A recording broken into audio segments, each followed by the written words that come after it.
نحمده ونصلي على رسوله الكريم اما بعد فاعوذ بالله من الشيطان الرجيم بسم الله الرحمن الرحيم ذلك بأنهم قالوا للذين كرهوا ما نزل الله سنطيعكم في بعض الأمر والله يعلم إسرارهم فكيف إذا توفتهم الملائكة يضربون وجوههم وأدبارهم ذلك بأنهم اتبعوا ما أسخط الله وكرهوا رضوانه فأحبط أعمالهم صدق الله العظيم. درود شریف پڑھ اللهم صل على محمد وعلى آل محمد كما صليت على إبراهيم وعلى آل إبراهيم إنك حميد مجيد. اللهم بارك على محمد وعلى آل محمد كما باركت على إبراهيم وعلى آل إبراهيم إنك حميد مجيد. 26واں پارہ سورۃ محمد صلی اللہ علیہ وسلم رکوع نمبر 3 چل رہا ہے اور ذکر چل رہا ہے پاک پیغمبر صلی اللہ علیہ وسلم کے دور کے منافقوں کی منافقت. تو آج کی آیات میں منافقوں کی دوغلی پالیسی. اللہ رب العزت فرماتے ہیں ذالک بأنہم قالوا للذین کرہوا ما نزل اللہ سنطیعکم فی بعض الامر. فرمایا وہ منافق پاک پیغمبر صلی اللہ علیہ وسلم کی صفوں میں آ کر نماز بھی پڑھتے، مجلس میں بھی بیٹھتے، باتیں بھی سنتے، لیکن اندر سے ساز باز کی ہوئی تھی یہود و نصارہ سے. ان سے کہتے تھے کہ سنطیعکم، ہم تمہاری بات مانیں گے. کن کو کہتے تھے؟ یہود و نصارہ کو. فی بعض الامر، بعض موقعوں پر، یعنی جہاں مسلمانوں کو نقصان پہنچتا ہو، تمہیں فائدہ پہنچتا ہو، تمہارا ساتھ دیں گے.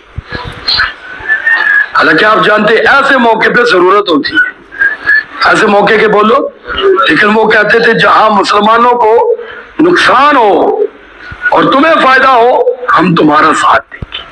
دیکھیں ترجمہ، فرمایا ذالک بأنہم، اس وجہ سے کہ بے شک وہ منافق لوگ قالو کہتے ہیں للذین، ان لوگوں سے، کریہو جو ناپسند کرتے ہیں، ما اس چیز کو، نزل اللہ جس کو اللہ نے اتارا ہے.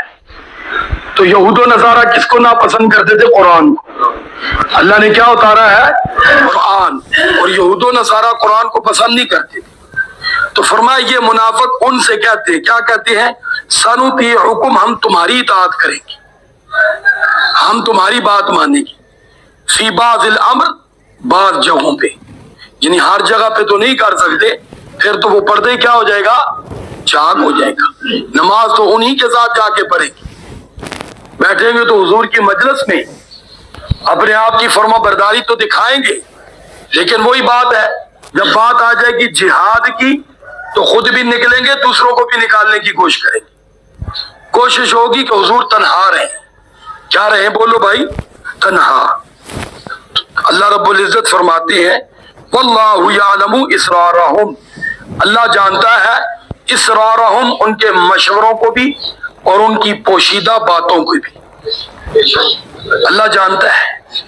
پھر فرمایا یہ تو چلو ان کی دنیا کی حالت ہے، انہوں نے کیا دین کو نقصان پہنچانا ہے، اس دین کو تو باقی رکھنے کا وعدہ اللہ نے کیا ہے. پاک پیغمبر صلی اللہ علیہ وسلم کو یہ کیا نقصان پہنچا سکتے ہیں؟ ان کی حفاظت کی ذمہ داری تو اللہ نے لی ہے. قرآن مجید فرقان حمید کو یہ کیا مٹا سکتے ہیں؟ اس کو تو باقی رکھنے کا وعدہ کس نے کیا؟ بولو. لیکن ان کی حالت کیا ہوگی؟ اللہ فرماتے ہیں جو زندگی میں تو ذلت ہے ہی ہے، ان کی رسوائی ہے ہی ہے. جس طرح آپ دیکھیں ایک موقع پہ عبداللہ بن ابی رئیس المنافقین مدینہ منورہ میں، حالانکہ حضور صلی اللہ علیہ وسلم کے ساتھ جنگ میں شامل بھی تھا، لیکن جیسے ایک موقع ملا نا، تو ایک موقع پہ اپنی وہی اندر کی منافقت بولا، کہنے لگا اپنے یار دوستوں کو، ان منافقوں کو، کہ تم نے یہ ذلیلوں کو جگہ دی ہے، نعوذ باللہ۔ اب اس کی نسبت صحابہ کرام کی طرف تھی، مہاجرین کی طرف تھی، مہاجرین میں خود پاک پیغمبر صلی اللہ علیہ وسلم کی ذات بھی۔ کہنے لگے اب جا کر مدینہ میں عزت والے ذلیلوں کو نکالیں گے۔ یہ عبداللہ بن ابی نے کہا، اس کا بیٹا تھا عبداللہ، وہ سچا مسلمان تھا، اس نے باپ کی زبان سے یہ جیسی بات سنی نا کان میں پہنچی، فوراً تلوار نکال کر ادھر رکھی، ادھر کہا اسی زبان سے بول تو ذلیل ہے، تو کیا ہے، اسی زبان سے بول۔ اب آنکھیں کھلی کی کھلی رہ گئی، کہنے لگا بیٹا، کہتے چپ ہو جا، ہرگز مجھے بیٹا نہ کہے۔ جو اللہ نے پاک پیغمبر صلی اللہ علیہ وسلم کو ہیرے دیے تھے وہ ایسے تھے، وہ جب مسلمان ہوئے تھے نا تو ان کے سامنے حضور سے بڑھ کے کوئی رشتہ نہیں تھا، کوئی رشتہ نہیں تھا۔ اور پھر باپ سے کہلوایا، جب باپ نے تیور دیکھے کہ یہ تو نہیں چھوڑنے والا، اس کا تو غصہ ہی اس وقت بالکل ہائی درجے پہ پہنچ گیا ہے، یہ تو اڑا دے گا گردن، اسی زبان سے اس نے کہا میں ذلیل ہوں۔ پھر ساتھ کہلوایا، کہے محمد صلی اللہ علیہ وسلم عزت والے ہیں۔ اب کہا اس نے کہ محمد صلی اللہ علیہ وسلم، پھر ساتھ کہا اسی زبان سے کہے جو تیرے ساتھی ہیں وہ ذلیل ہیں۔ اس نے کہا اسی زبان سے کہے جو محمد صلی اللہ علیہ وسلم کے ساتھ مکہ سے آئے ہیں وہ عزت والے ہیں۔ اب اقرار اس نے کیا، پھر زبان سے گردن سے تلوار ہٹائی، آئندہ خبردار تو نے ایسی بات کہی تو میں یہ نہیں دیکھوں گا باپ ہے میں تیری گردن اتار دوں گا۔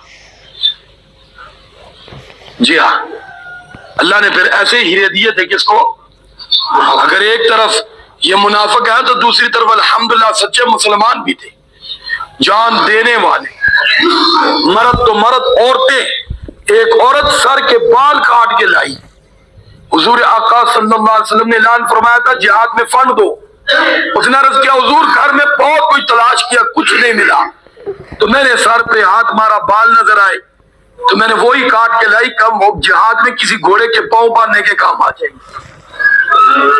ایک عورت دودھ پیتا بچہ لے کر آ گئی، حضور آپ نے کہا جتنے مرد ہیں ان کو بھیجو جہاد کے لیے، میرے گھر میں کوئی مرد زندہ نہیں، بھائی وہ بھی شہید ہو گیا، شور وہ بھی شہید ہو گیا، بالغ بیٹا وہ بھی شہید ہو گیا، یہ معصوم بچہ دودھ پیتا ہے تو مرد ہی، یہ حاضر خدمت ہے۔ پھر ساتھ ہی بولی حضور میں جانتی ہوں یہ کس کام کا ہے، لیکن ایک کام آ سکتا ہے، جب دشمن آپ پر حملہ کرے اس کو آگے کر دینا، تیر آئے اس کو آگے کر دینا، آپ کی جان بچ جائے، میرا بیٹا کام آ جائے، یہ میری سعادت ہے۔ ایک عورت کے میدان میں سارے رشتہ دار مرد شہید ہو گئے، اس کو پتہ چلا محمد صلی اللہ علیہ وسلم شہید ہو گئے، دوڑتی ہوئی آ رہی، کسی نے کہا تیرا شور شہید ہو گیا، کہتی کوئی بات نہیں، باپ شہید ہو گیا کوئی بات نہیں، بیٹا بھائی بتاؤ محمد صلی اللہ علیہ وسلم کا کیا حال ہے؟ جب تک حضور کا چہرہ نہیں دیکھ لیا قرار نہیں ہے، جب دیکھا تو آسمان کی طرف ہاتھ اٹھا کر کہنے لگی الحمدللہ حضور خیریت سے ہے تو سب کچھ ٹھیک ہے۔ جس عورت کی بات ہے جس کے سارے مرد رشتہ دار کیا ہو چکے، بولو اللہ نے پھر یوں بھی جانثار مرد اور عورت حضور آقا صلی اللہ علیہ وسلم کو عطا فرمائے تھے۔ انہی پہلو ساتھ یہ بھی ذکر کر دیا کہ ایسے لوگ بھی آج بھی ہیں، سارے ایک جیسے نہیں ہوتے، سارے منافق نہیں ہوتے، سارے جھوٹے کذاب نہیں ہوتے، اللہ کا نظام ہے ہر دور میں ہر جگہ رلے ملے ہی ہوتے ہیں، لیکن ہم نے کوشش کرنی ہے ان منافقوں کا کردار سن کے پڑھ کے اپنے آپ کو منافقت سے بچانا ہے۔ کسی کے دوست ہیں تو سچے دوست بننا ہے، منافقت نہیں کرنی، کسی سے کے رشتہ دار ہے تو صحیح رشتہ داری کرنی ہے، منافقت نہیں کرنی، کسی کے مقتدی ہے تو سچے مقتدی بننا ہے، منافق نہیں بننا، کسی کے مرید ہے تو صحیح مرید بننا ہے، منافق نہیں بن. بولو بھائی منافق. یہ آیات اللہ نے دی ہمیں اس لیے کہ تاکہ ہم اپنے آپ کو صحیح سچا کھڑا بنا دیں. بھائی جس کے ساتھ دل نہیں ملتا نہیں ملتا. جھوٹی کہانیاں، جھوٹیاں دوستیاں، جھوٹیاں تسلیاں دینے کی ہرگز بولو ضرورت ہاں نہیں تھی، کیونکہ ایک نہ ایک دن پردہ چاک ہو ہی جاتا ہے. کافر ہو منافق کو چھپ نہیں سکتا. تو بہرحال اللہ رب العزت نے فرمایا فَكَيْفَ إِذَا تَوَفَّتْهُمُ الْمَلَائِكَةُ، اس وقت ان کا کیا حال ہوگا جب فرشتے ان کی روحیں نکال رہے ہوں گے، ساتھ ساتھ یضربون وجوہہم، ان کے چہروں کو پیٹ رہے ہوں گے.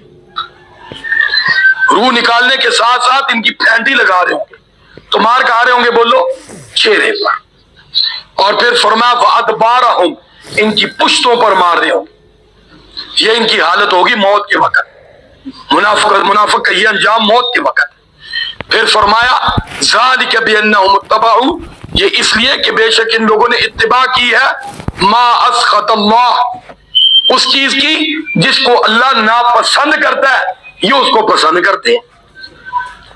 منافق کی بیماری منافقت کی یہی ہے کہ اللہ فرماتے ہیں منافق ٹھیک نہیں، یہ منافقت کو اچھا سمجھتا ہے. اللہ فرماتے ہیں انہ لا یحب المفسدین، ہم فسادیوں کو پسند ہے، تو یہ فساد فخر سے کرتے ہیں. منافقت کس کا نام ہے بولو؟ فساد کا. منافق کس کا نام ہے بولو؟ تو اللہ رب العزت فرماتے وَكَرِهُ رِضْوَانَهُ، یہ اللہ تعالیٰ کی رضا کو ناپسند کرتے ہیں. اللہ کی ناپسند کو پسند کرتے ہیں اور اللہ کی پسند کو ناپسند کرتے ہیں. آپ خود سوچو اس بندے کا کیا حال ہوگا، کیا انجام ہوگا. پھر فرما فَأَحْبَطَ أَعْمَالَهُمْ، اس بیماری کی وجہ سے دنیا کے ان کے کیے اچھے کام سارے ضائع ہیں. اب دیکھو نماز حضور کے پیچھے پر ہی کوئی فائدہ نہیں ہوا، کوئی فائدہ نہیں ہوا. حضور کی مجلس میں بیٹھتے رہے کوئی فائدہ نہیں ہوا. حضور کے ساتھ جنگوں میں شریک رہے کوئی فائدہ نہیں ہوا. قرآن کہتا ہے فَأَحْبَطَ أَعْمَالَهُمْ، ذرے کا فائدہ نہیں ہوا. ان سے وہ لوگ بہتر ہیں کہ جو ایک لمحے کے لیے کھڑے بن کر آئے، ہاتھوں میں ہاتھ دیا پاک پیغمبر صلی اللہ علیہ وسلم کی، کلمہ پڑھا چلے گئے، زندگی میں دوبارہ ملاقات کا موقع، لیکن دین پر قائم رہے، اسی پر فوت ہوئے، اس کو صحابی رسول کہتے ہیں. ملاقات ایک ہوئی، نماز حضور کے پیچھے نہیں پڑھی، موقع نہیں ملا، بس آئے تھے، نماز کا ٹائم ہی نہیں تھا، بالفرض دن میں 10-11 بجے آ گئے، بس ایک لمحے کی ملاقات ہوئی، مسافر تھے واپس چلے گئے اپنے علاقے میں، دوبارہ ملاقات نہیں ہوئی. لیکن اسی ملاقات پر قائم رہے، ایمان پر کیا رہے بولو؟ اس کا اتنا بلند مقام شخص کا ہے کہ امام بخاری رحمت اللہ علیہ جیسے سارے لوگ ہو جائیں تو اس صحابی رسول کی جوتی کی خاک کو بھی نہیں پہنچ سکتے. حضور کی صحبت اتنی بلند چیز ہے. دیکھو سارے صحابہ کا لقب کیا ہے؟ صحابی، اور کوئی ڈگری نہیں، ایک ہی ہے. کیا بولو؟ ابو بکر بھی کیا ہے، عمر بھی کیا ہے، عثمان بھی، علی بھی، معاویہ بھی، طلحہ بھی، زبیر بھی، ابو ذر غفاری بھی. تو یہ صحبت کا اثر ہے. وہ نظر کیا تھی کہ ایک لمحے میں زمین سے اٹھایا اور عرش معلیٰ پہ ان کو پہنچا دیا، اور اللہ نے اعلان کر دیا رضی اللہ عنہم ورضوا، سب کے ساتھ.